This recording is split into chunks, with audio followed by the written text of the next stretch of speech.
어쩔 수 없이 더 많이 좋아하는 쪽이 상처를 받을 수밖에 없고 사랑을 갈구할 수밖에 없고 어쩔 수 없이 바라는 게 많아지고 조금만 나에게 소원하게 대하면은 서운해지고 이러기 때문에 감정이 비슷해야 돼. 돌고 돌아서 다시 만나게 되는 인연 특징 있나요? 그런 인연 있는 것 같아요. 썸붕이든 연애를 하다가 헤어졌든 조금 비슷한 것 같은 게 서로가 서로에게 그렇게 크게 나쁜 기억을 주지 않고 어쩔 수 없는 사정으로 멀어졌을 때 그때는 결국에는 다시 만나게 되는 경우가 많아요. 서로 너무 괜찮은 사람이었는데 갑자기 어느 한쪽이 회사 발령이 났다던가 갑자기 외국으로 유학을 가게 됐다던가 그럴 때 서로가 너무 괜찮았으면은 다시 만나게 되는 경우도 많은 것 같아. 서로에 대한 나쁜 기억이 없잖아요. 그리고 이 사람의 가치가 아직 높아. 이 사람이 내가 어느 정도 마음에 들 정도로 괜찮았다는 거잖아요. 이 사람이 나한테 찡찡거리지도 않았고 이 사람이 감정적으로 대하지도 않았고 이 사람이 자기 미래를 위해서 어쩔 수 없이 그렇게 좀 멀리 가버렸다라고 하면은 서로에 대한 가치가 아직 높게 형성이 되어 있기 때문에 그게 프레임이라고 하거든요. 일종의 서로의 프레임이 높게 형성이 되어 있는 상태에서는 시간이 조금 지나도 좀 생각나는 것 같아. 그리고 아쉽잖아. 겁나 싸우면서 헤어진 것도 아니고 자연스럽게 상황이 어쩔 수 없이 그렇게 돼가지고 뭐 제대로 해보지도 못하고 감정 소모를 너무 해버리잖아요. 그러면은 감정이 연소가 돼버리거든요. 서로 감정 소모를 해볼 때까지 끝판까지 가가지고 헤어지면은 다시 안 붙을 경우가 되게 많아. 다 타버린 장작에다가 불을 붙인다고 해도 불 안 붙잖아요. 근데 아직 장작이 다 타버리지도 않았는데 조금 타다가 내가 꺼버렸어. 그러면 장작이 아직 남아있잖아. 거기다가 불을 다시 붙이면은 다시 활발 타오르기도 하더라고요. 익숙하고 편안함이 설레임을 넘어설 때 그렇게 해가지고 헤어졌다가 다시 돌아오는 경우도 많아요. 그러면 장작이 다 탔나 확인을 잘해야겠군요. 시작이 잘 안 되면은 되게 아쉬워지잖아. 오히려 가장 잊기 힘든 상대가 뭔지 알아요? 가장 오랫동안 만나면서 감정 소모를 너무 심하게 한 그런 사람보다는요, 설레는 감정만 가지고 있었는데 시작도 못 해본 사람? 그렇게 금방 끝나버린 사람? 그런 사람이 오히려 더 기억에 남는다? 뭔가 아쉬워서? 느낌 알죠? 만약 걔랑 만났으면 어땠을까? 좀 오랫동안 사귀었으면 이런 모습이지 않았을까? 이러면서 겪어보지 못한 것에 대한 열망? 그런 게 좀 있는 것 같고, 내가 미친 듯이 좋아하는 사람 대 나를 미친 듯 좋아해준 사람 뭐가 더 있기 힘들까요? 그거는 사실 우열을 가릴 수가 없는 것 같아. 둘 다야. 두 명이 잊혀지잖아요, 저는. 나를 정말 아껴줬구나 싶은 사람 좀 생각나. 다시 만날 수 있는 유형이 또 그건 있죠. 나를 미친 듯이 좋아해준 사람이 뒤늦게 생각이 났는데 그 사람도 여전히 나를 잊지 못하고 있을 때 다시 붙을 수 있겠지만, 사실 나를 미친 듯이 좋아해준 사람은 이미 나랑 사귀면서 본인이 최선을 다했기 때문에 아쉽지 않다고 생각할 수도 있어. 아쉬운 사람은 솔직히 나야. 이 사람이 진짜 나한테 잘해줬던 거였구나 라고 뒤늦게 이제 파악을 하거든. 다른 사람들, 쓰레기 같은 인간들 만나보다가 그때 철수가 진짜 좋은 사람이었는데, 철수 생각난다, 내가 그때는 철수가 이렇게까지 좋은 사람인지 몰랐을까 이러면서 뒤늦게 후회를 해봤자 철수라는 사람은 이미 잘해줄 대로 잘해줘서 나에 대해서 아쉬운 감정이 없어요. 나는 최선을 다했다, 그걸로 됐다 이러면서 자기의 감정들을 다 소모를 한 거야. 그러고 나서 이제 다른 애인을 만나서 본인의 착함을 알아주는, 진가를 알아주는 그런 사람을 만나가지고 행복하게 연애를 하고 있을 수가 있어요. 원래 있을 때 잘하셔야 되는 거예요. 싸발 맞잖아요. 근데 또 반대로 내가 미친 듯이 좋아했던 사람이 또 나를 못 잊고 다시 돌아올 수도 있어요. 그럴 때는 좀 반대의 상황이 되는 거죠. 원래 더 많이 좋아하는 사람이 을이 되게 되는 법이거든. 사랑을 받는 입장에서는 갑이 되는 거지. 자연스럽게 갑이 돼가지고 이 사랑의 고마움을 모르고 이 사람이 나를 계속 한없이 좋아해줄 거라고 착각을 하다가 결국에는 미친 듯이 좋아하던 사람은 좀 약간의 상처를 받고 내가 너무 좋아하다 보니까요, 이 사람의 행동에 크게 의미 부여를 하는 거야. 평상시랑 비교했을 때 오늘따라 연락이 좀 안 되는 것 같아. 그러면 괜히 혼자 불안해지고 이러다가 감정 소모라는 소모는 다 해놓고 본인이 너무 스트레스를 받아가지고 나는 나를 좋아해주는 사람 만나야겠다, 나 혼자만 너무 좋아하는 것 같아 이러면서 이별을 통보하는 경우도 있습니다. 근데 사랑을 미친 듯이 받던 사람은요, 그거에 익숙해져가지고 당연히 이 사람이 있어줄 거라고 생각하다가 갑자기 얘가 지쳐가지고 가겠대. 그러면은 약간 그런 생각도 하는 거지. 내가 이렇게 괜찮은 사람이라서 너가 좋아하지 않았냐, 너가 다시 돌아오지 않을까, 이런 뭐랄까 쓸데없는 자신감에 쌓여있는 경우도 있고요. 그러다가 마음고생을 해봐야 돼, 그 사람도. 그러다가 나를 그렇게 좋아해주는 사람이 정말 좋은 사람이었구나 이러면서 뒤늦게 후회하면서 나한테 다시 연락이 오는 거지.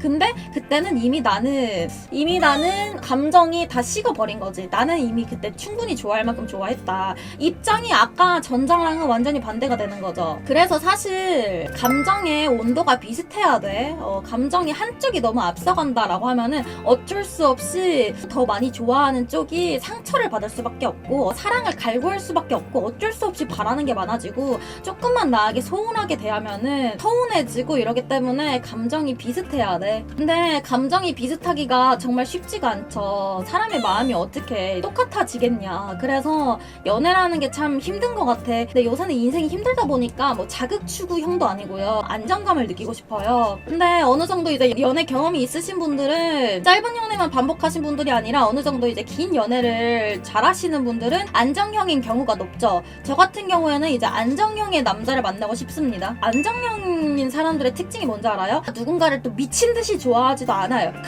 이 사람을 사랑하는 건 맞는데 그렇다고 해서 이 사람 때문에 막 안달나고 미치겠고 이러지 않고 그냥 편안해. 너무나도 좋아하는 사람을 만나도 나 이 사람 좋아해 이러면서 되게 평온해요.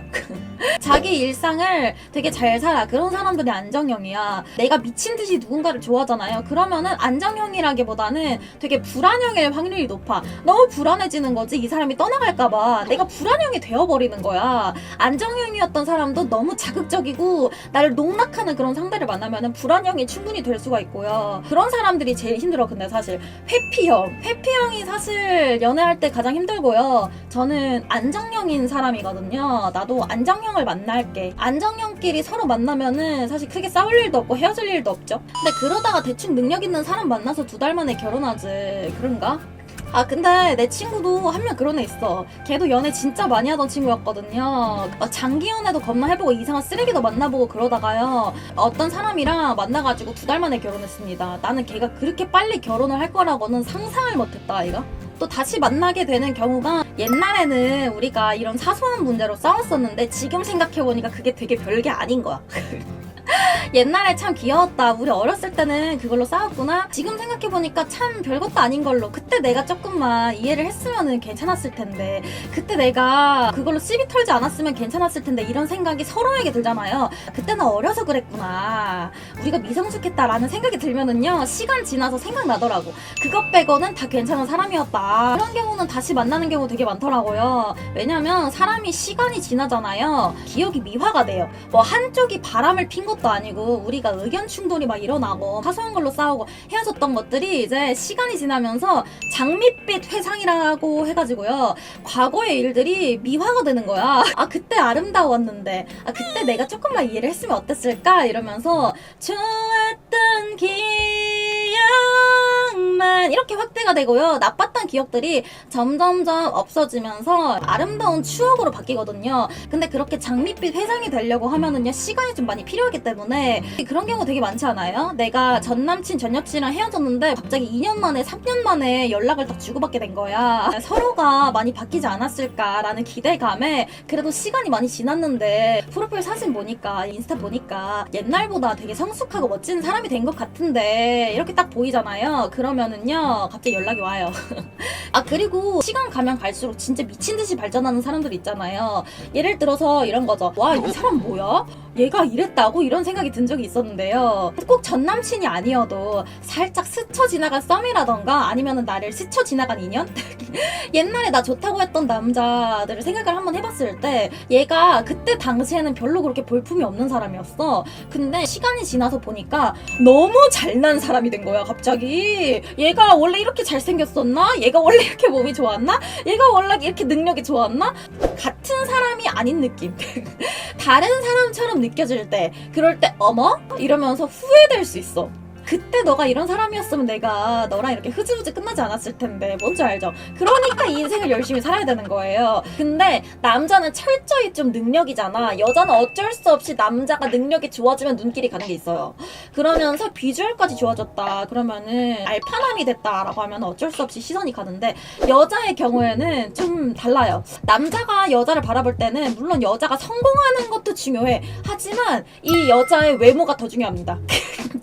여자가 이 남자 내가 왜 놓쳤을까 후회된다 라고 하려면은 남자는 능력이 엄청 좋아지면서 이제 그 능력이 티가 나버리는 거지. 거기다가 이제 외모도 더 훈훈해졌어. 그러면은 심증이 두근두근하지만 남자가 여자를 바라봤을 때는 이 여자가 사실 능력이 엄청 좋아지고 이거는 중요하지 않아요. 물론 멋진 여자가 되면은 멋있다라고 생각을 할 수 있는데 그게 절대적인 건 아니고요. 그것은 플러스 알파이고요.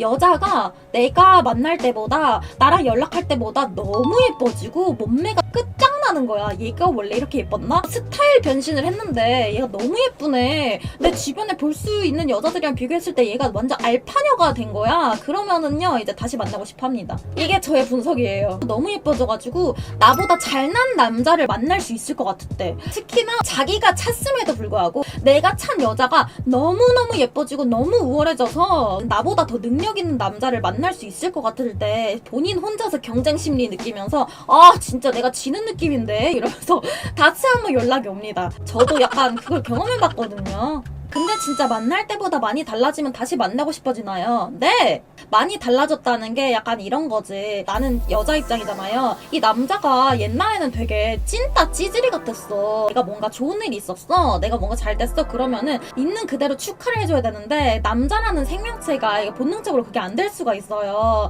자기가 안 그래도 열등감을 느끼고 있는데 내 여자친구가 뭔가 더 잘 돼. 그러면은 내가 더 먼저 성공해야 되는데 나는 남자로서의 자격이 없어. 이러면서 여자친구한테 자기도 모르게 자격지심 느끼는 경우가 있어요. 그렇게 찌질하게 좀 알게 모르게 그런 자격지심을 내비추면은 이제 여자 입장에서 빡칠 수 있거든요. 그러다가 뭐 겸사겸사 많은 일들이 있어서 헤어지면서 아유 진짜 나한테 자격지심도 느끼고 찐따 새끼 이렇게 생각해서 헤어졌는데 갑자기 남자가 너무 잘난 남자가 된 거야. 자격지심이라고는 1도 찾아볼 수 없을 것처럼 이 사람이 능력이 너무 좋아졌어. 그리고 훈남이야. 그러면은 원래 나한테 문제를 일으켰던 그 자격지심이 있었던 부분이 사라졌을 거 아니에요. 그 사람이 자기가 능력이 없어서 자격지심이 겁나 있었던 건데 결국에는 성공을 해가지고 되게 여유로운 모습이 보여져. 그러면은 그걸 기대하게 되는 거지. 내가 그때는 너무 불안한 마음에 너한테 자격지심이 있었던 것 같다. 그래도 나 지금은 많이 성공했어. 어때? 약간 이런 모습을 생각하는 거지.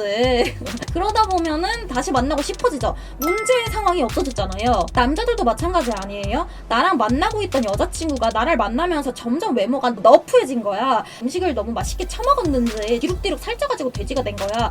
그러면은 어쩔 수 없이 사람이 정이 떨어질 수도 있거든요. 있는 그대로의 나의 모습을 사랑해줘야 되는 거 아니에요?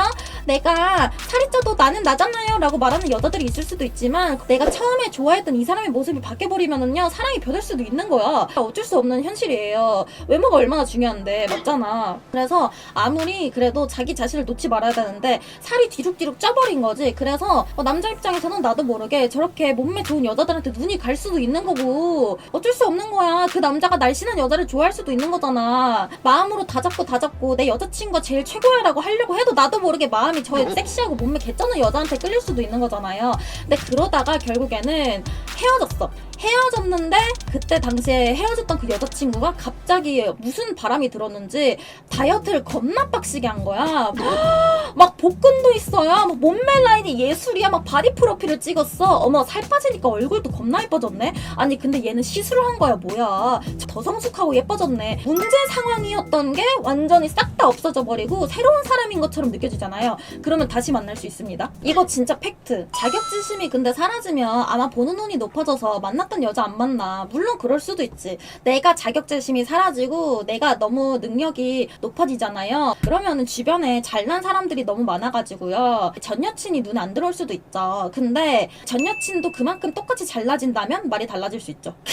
내 전 여친도 예전에 비해서 너무 잘 지내는 것 같고 어머나 내 전 여친이 집을 샀네? 얼마나 열심히 살았길래 집을 사고 어머 차도 벤츠를 뽑았네 이러다 보면 시간이 흘러서 내가 잘나진 만큼 내 전 여친도 너무 잘나졌다. 그러면 궁금하지 않아? 너 그동안 뭐 했니? 너 그동안 어떻게 살았길래 그렇게 성공할 수가 있었니? 약간 궁금해지는 그런 느낌? 근데 나는 그것만 궁금하고 다시 만나고 싶진 않을 듯. 아니 뭐 사람마다 그럴 수 있죠. 근데 저 같은 경우에는요 연락 왔던 전 남친들이 되게 많아요. 이상하게 최근에 왜 이렇게 연락이 오는지 모르겠는데 최근에 우연히 나의 유튜브 채널을 발견하고 갑자기 내가 좋은 사람인 것처럼 보였는지 갑자기 연락 오더라고. 있더라고요. 근데 그걸 보면은 내가 만날 때 당시에는 좋은 사람이었나봐. 얼굴 한번 보자고 시간 내줄 수 있냐고 연락 오던데? 한번 건드려보고 싶어서 그런 거 아니야. 그 사람들이 알지. 내가 한번 건드려보려고 한다고 건드려질 여자겠어? 나를 그래도 스쳐 지나갔던 사람들인데 건들질 거라고 생각해? 그러면 한마디 해야지. 방송 와서 식대 뽑아라고 해야지. 그러게. 아, 장사했어야 되는데. 근데 솔직히 전 남친한테 돈 받고 싶지 않아요? 내가 약간 자존심 상할 것 같아가지고 아쉬운 건 걔는데 어휴 까매라고 하는데 야 내가 자존심이 있지. 만약에 전 남친이 5만원 현금 꽃다발 들고 오면요 그러면 얘기가 좀 달라지네. 그러면 약간 얘기가 달라지거든요. 뭔 소리야. 야 풍은 풍이지 아마추어는 아직이라고 하는데 그래 나 아직 프로가 아닌가 봐. 자존심을 버렸어야 되는데 그치?